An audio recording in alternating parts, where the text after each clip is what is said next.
We are going, heaven knows where we are going. We know within, and we will get there. Heaven knows how we will get there, but we know we will. Whoa, yeah, yeah. Whoa, yeah, yeah. Whoa, yeah, yeah. Whoa, yeah, yeah. Whoa, yeah, yeah. Whoa, yeah, yeah. Whoa, yeah, yeah. Whoa, yeah, yeah. We are going. Whoa, yeah, yeah. Whoa, yeah, yeah. Whoa, yeah, yeah. We are going. Whoa, yeah, yeah.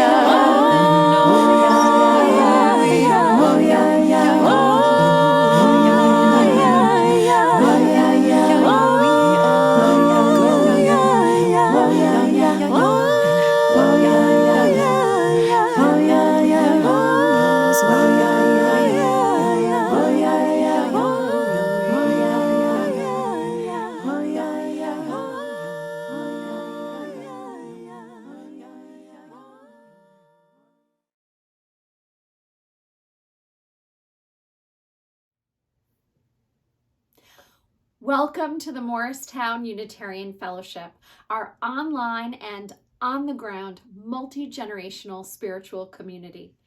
My name is Alison Miller, and I have the great privilege of serving this congregation as its senior minister.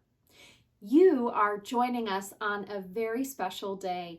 We are welcoming back Dr. Elías Ortega, a member of our community who moved to Chicago in the fall of 2019 to become president of Meadville Lombard Theological School. Meadville Lombard and Starr King School for the Ministry are the two Unitarian Universalist identity schools. They play a critical role in helping to shape our religious leaders for the future. They are the keepers of the flame of our faith. I am grateful to be able to serve both schools this year. I am on the board of trustees of Starr King, and I serve as a teaching pastor for Charles Laughlin, a student from Meadville. Today, you have an opportunity to support both schools too. Our offering is a dedicated collection, 100% of which will go to Meadville Lombard and Starr King. Thank you for considering making a generous gift. It will make a difference to the equipping of ministers and other religious professionals and lay leaders too. So welcome back, Dr. Elías. We are so glad that you are here for the service and that you'll be joining us for coffee hour on Zoom to follow. It is good to be. It is good to be here. It is good to be here together.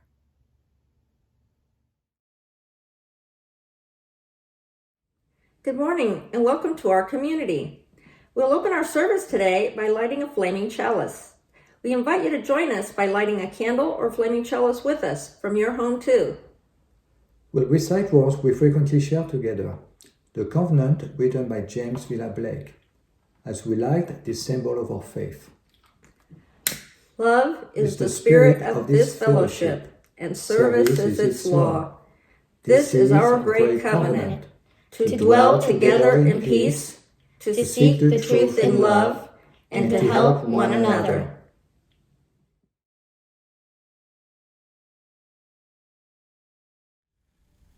Good morning. I am Dr. Elías Ortega, and today I am telling a story with my daughter, Ortega-Huizenga. And our story is titled The Broken Chalice, and it's about a family who learn how to make a new ritual. Every evening, we gathered around our family table to light our chalice. This chalice has been in our family for quite some time. I don't know how long, but I know that it came to us when a relative passed, so it must have been pretty old. Sometimes our orange cat Herbie joins us at the table while we light our chalice. Even though we rarely let him jump on the table, we thought it was the cutest when Herbie joined our family self-centering moments. When we light our chalice, we send healing thoughts out to friends who are sick. When we light our chalice, we pray for those who are going through hard emotional times. When we light our chalice, we send our intentions into the world, hoping for peace. We also light our chalice to name the things we are thankful for, like health, friends, and community. One day, when we were lighting our chalice in gratitude for a good family time, we started laughing, and Herbie got startled. He jumped off the table, but not before knocking the chalice. It shattered into many pieces, some small, some larger. We didn't know what to do, but we knew that it would be tough to piece it back together. This chalice has been with our family for so long that it would be hard to replace. Wait a second, one of the siblings said. I know what to do. They ran out of the dining room and came back with scissors and sheets of construction paper under one arm and a box of Legos under the other. We could make our own. We got to work with construction paper and the Legos. We also thought of other ideas to create our own makeshift chalices with things that we had lying around. We used clay and Play-Doh, toothpicks and marshmallows. We even built one out of snow on winter camp. But regardless of how we created our chalice, we found new ways to add pieces of the broken one.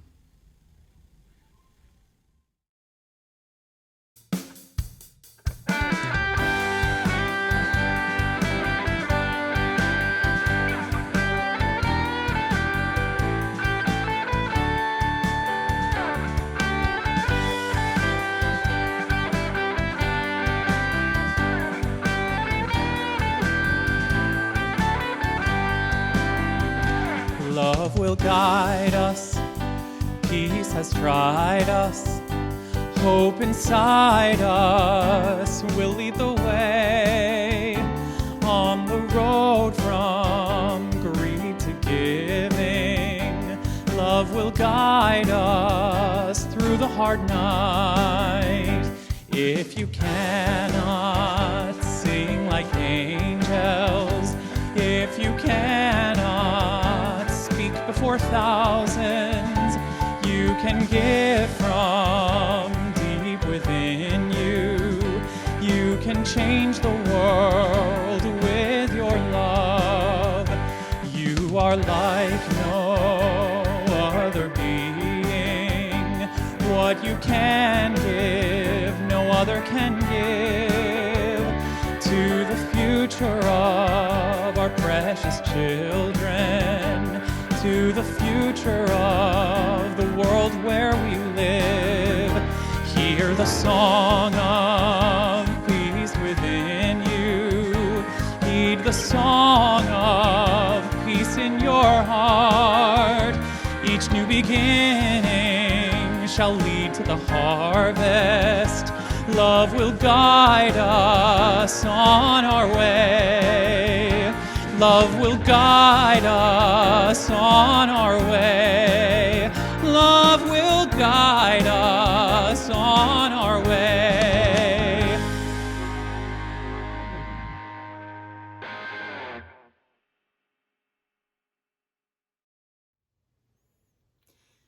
We are living through a season of collective loss.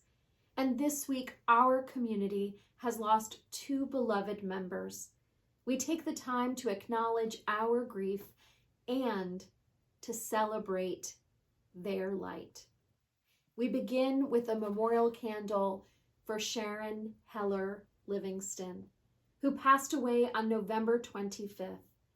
Sharon was a loving mother to Zachary and a loving wife to Franklin for 28 years until they divorced. Sharon was a passionate woman whose life wasn't always easy. She battled with depression and always strived to do better, which over time she did. Sharon possessed strength, grace, and compassion. I want to lift up a friend and nurse, Ellen, who helped to care for her at the end and made sure that Sharon was surrounded by love. A memorial service will be held on Zoom on the afternoon of December 19th, and we'll send out a link for you to be able to join. Sharon will be sorely missed by Zachary, Franklin, and so many of us who will remember her with fondness. May her light, like her smile, continue to brighten the hearts of those who miss her the most.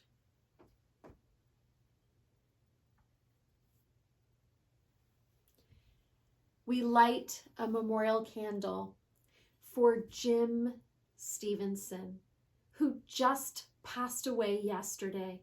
I know that this will be a shock to a number of you. Jim wound up suffering complications from a brain tumor surgery. Jim was a longtime member of our fellowship who first joined with his wife Steffi in 1997. He was one of the creative driving forces behind our Green Earth ministry. And Jim and Steffi are also inspiring us to make our new addition as green as possible. Jim was a research scientist and a Cornell University professor. He had a passion for polymer science and rubber extrusion, and he worked with our youth to start our seasonal tire pressure checking program to improve energy efficiency. We hold his beloved Steffi, his sons Jason and Daniel, their wives Jackie and Shanglin, and his grandchildren Calvin, Mitchell, Amelia, Jia Chen and Jia Hao, along with his siblings Nancy and John, in our hearts, and we hold them in our prayers. May Jim's family and his many friends take up the light of love and wisdom that he shared with all of us to care for our planet and the well-being of the people in it. A memorial service will be held on Zoom this Thursday afternoon, December 10th.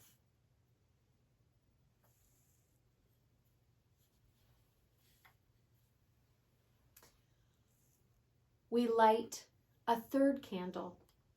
This one is to acknowledge the losses beyond our members this week to whom we are connected, and I will name two in particular.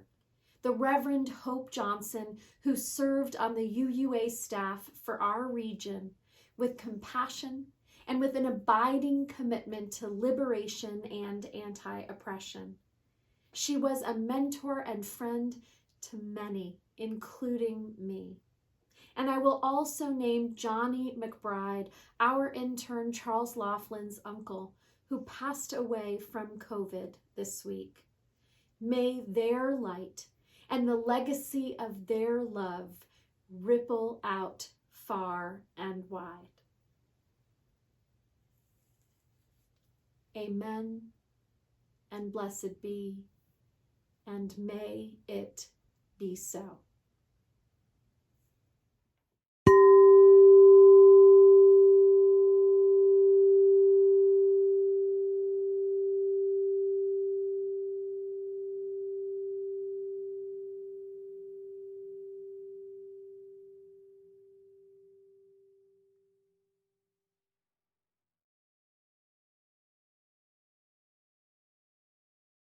Refuge by Osier.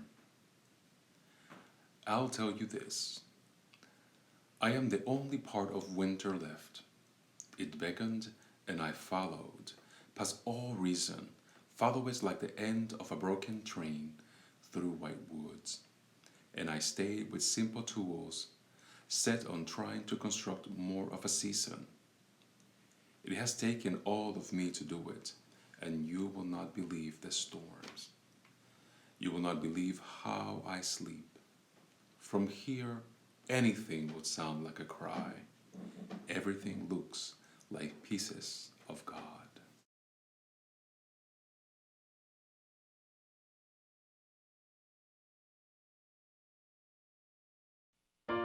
Some days worry, some days glad, some Some days more than make you mad. Some days more than shine. When you see what's coming on down the line.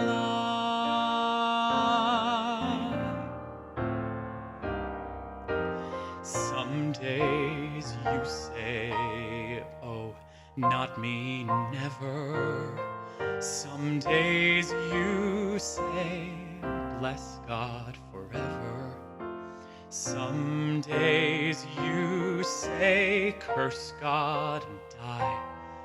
And the day comes when you wrestle with that lie.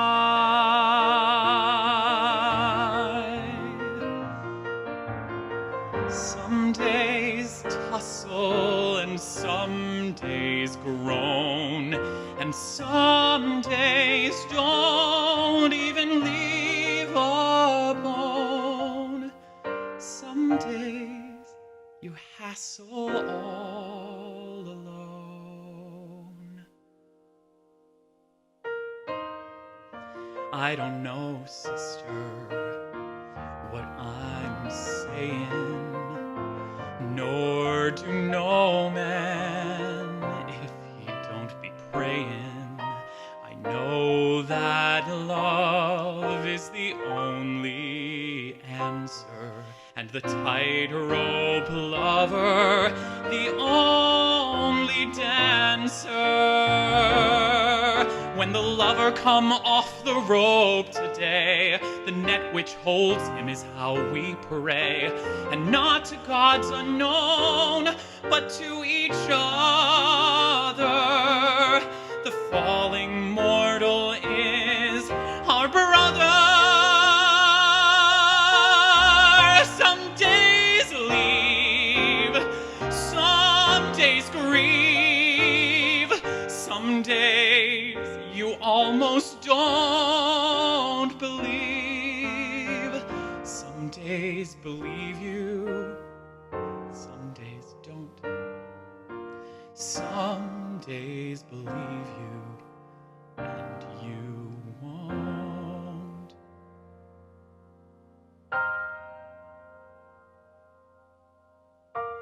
Some days worry, some days mad, some days more than make you glad. Some days more than shine. Witnesses coming on down the line. Witnesses coming on down the line.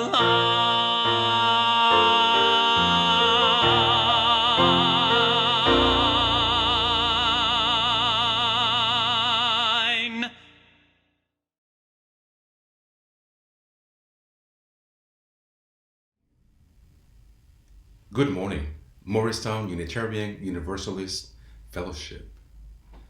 My name is Dr. Elías Ortega, and I want to send you a warm greeting from Oak Park, Illinois. We hear the Ortega-Huizenga family, Mandy, Luna, and Lucian, missed you very much. We miss our home congregation, and we look forward to the day when we can come back and visit you once again.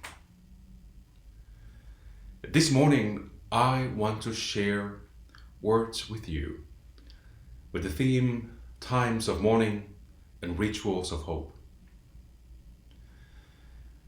I hope that my words this morning help encourage you in this season. We're entering into a season of the year when many of us long to gather with loved ones. We love to be with those who care for us, who bring us joy, and we think about the memories that we create sitting on tables and sharing new memories and making life meaningful and beautiful. But even if it feels a little trite, we need to be once again reminded that our times are very, very unique times. We are learning and living into the impact of a time of a global pandemic. Thinking back to March, we can say that it started very, very slowly, but many of us have a nagging suspicion that we were going to be in for the time of our lives, an unprecedented time. Slowly but surely, we start hearing words of cases of a new illness that was spreading fast and very, very fast from the globe, what is seen from one end to another. We did not knew what it was. We did not knew the treatment. We knew a name, COVID-19. But we also knew that we have to take serious precautions, like wearing masks, like social distancing from one another. And we knew that the prospect for some of recovery was great, but others were not. And we also came to learn that many of us were in categories to be considered not only deeply susceptible, but at risk, and we need to redouble our care. And if it was not enough, this season of learning to live into a pandemic also made us come face to face with the impact of fire spreading through the Northwest and the Southwest. What it felt like from Washington all the way to the southern tip of California, wildfires were spreading quickly, and it seemed that there was no avail on how to manage these fires. We started to understand the impact of the loss of homes and the loss of people, but also the cost of the natural world. And we grieved. And yet, as if it was not enough, a hurricane season came, and also other parts of the country start experiencing flood. And yet, as if it was not enough, we enter into the season of a national election. And the turmoil that elections can bring into our lives, as at the age today, is also disrupted by news and political debates and serious and oftentimes uncomfortable conversations across tables, whether physical or virtual, with families and friends with whom we may disagree on the political moment. And so much disruption then came into our life, and still disruptions shape our life. What a season it is for us to be alive. More than a season, this is an epoch. In the words of James Luther Adams, Unitarian theologian, he says that there are times in our lives that are epochal times. These are times in which life as we know it is upended, and we have to make a conscious decision of how we are going to live into the future. To me, it is almost impossible to deny that we are in the midst of unprecedented times, of epochal times. And these times, our grief is visited by grief. We mourn that we cannot gather safely with others. We also mourn the disruption of life as we know it, or at least as we knew it and enjoy it. We mourn the death and passing of many dear to us, some of them close and some of them afar, and understanding that we cannot mourn together the deep losses that we are suffering. We mourn the deepening understanding that our grief will continue to grow as we continue in this journey through unprecedented times. How do we get the strength to join the tattered lines of our lives back together? Where do we find refuge in our times? I hear the words of Jill Osier in her poem Refuge. I will tell you this, I'm the only part of the winter left. It beckoned and I followed, past all reason. Follow it like the end of a broken train through white woods. And I stayed with simple tools, set on trying to construct more of a season. It has taken all of me to do it, and you will not believe the storms. You will not believe how I sleep. From here, anything will sound like a cry. Everything looks like pieces of God. So how can we gather our lives together back in hope in such hard times like ours, when grief is visited by grief? I think to start to find a way forward, we have to consider the words of religious educator Sophia Lyons-Fa and how she understood what makes a life religious. Some time ago, she told us that life becomes religious whenever we make it so. When some new light is seen, when some deeper meaning appreciated, and some deeper is appreciated in our lives, when some larger outlook is gained, when some nobler purpose is formed, when some task is well done. For me, something that makes life utterly religious is the possibility of embracing ritual as a practice. You see, rituals for me are practices, things that we do that help us remember our connection to a larger reality, to something larger than ourselves. Author of Reading Sweetgrass, Robin Wall Kimmerer, points out that rituals can be ceremonies and they help us remember. But remember what? You may ask. For me, it helps us remember the meaning of community and the impact of being in community, whether it is physical community or community mediated by technology. Malidoma Patrice Sommet, an African scholar, reminds us that the community must provide a way to support people who are undergoing crises. The community can support a person and can do so well by developing rituals.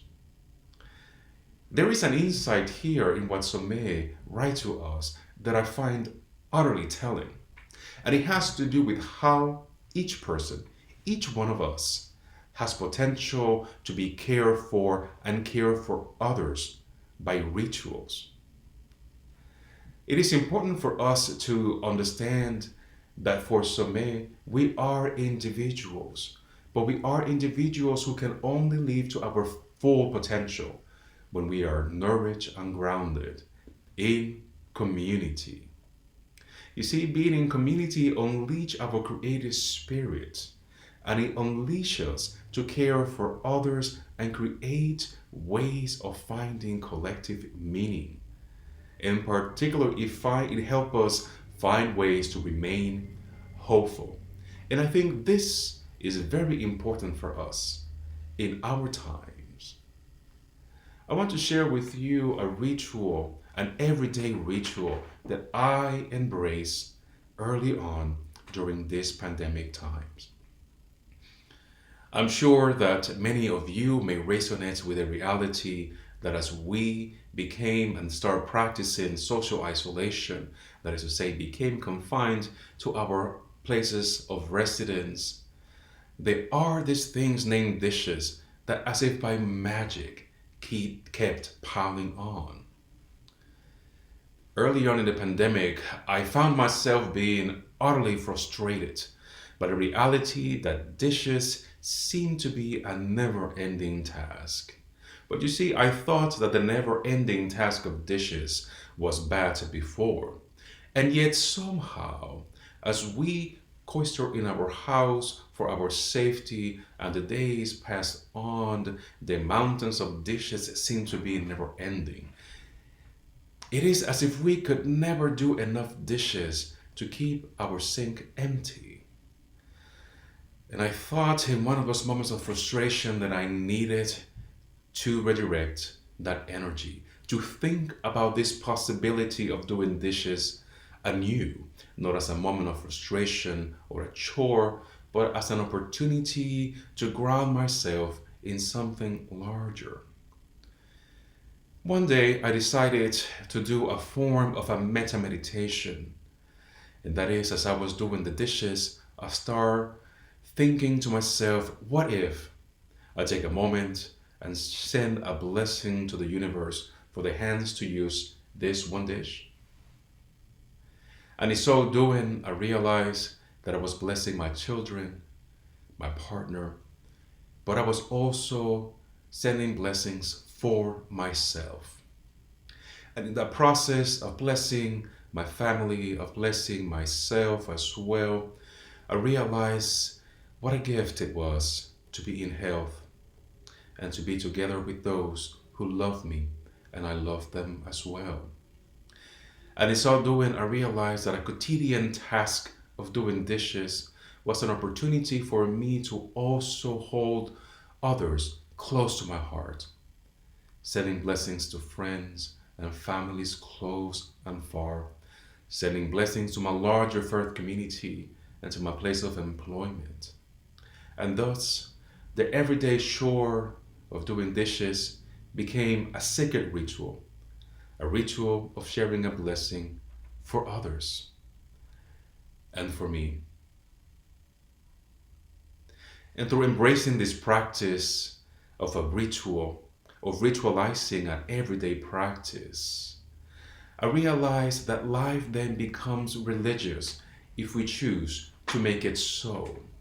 And I started thinking to myself what other daily rituals I can embrace that can become a sacred moment of holding others in care and concern.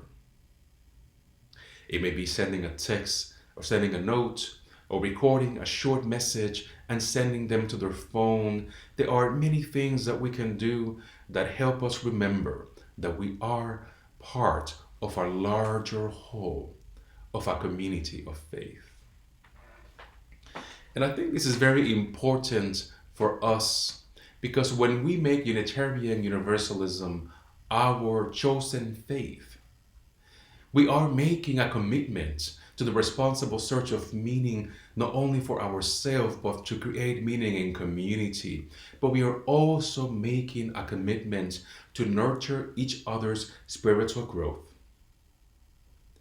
We are also making a community then, a commitment to be in sacred community, in a common understanding of who we are as individuals and collectively. It is because of such a commitment that we can speak of Unitarian Universalism as the living tradition, the tradition that gathers us in the presence of all that is sacred and holy, known by many names.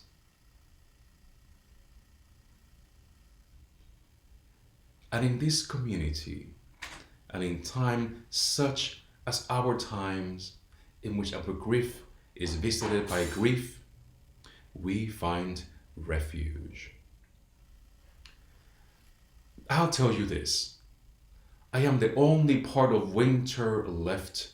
It beckoned, and I followed past old reason, follow it like the end of a broken train through white woods. And I stayed with simple tools set on trying to construct more of a season. It has taken all of me to do it, and you will not believe the storms. You will not believe how I sleep. From here, anything will sound like a cry. Everything looks like pieces of God. May it be so, and blessed be.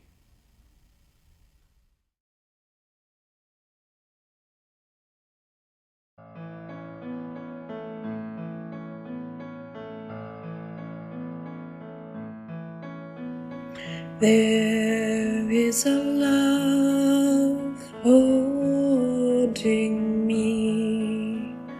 There is a love holding all that I love. There is a love holding all. I rest in this love. There is a love holding you. There is a love holding all that you love. There is a love holding all. You rest in this love. There is a love holding us. There is a love holding all that we love. There is a love holding all. We rest in this love. We rest in this love. We rest in this love.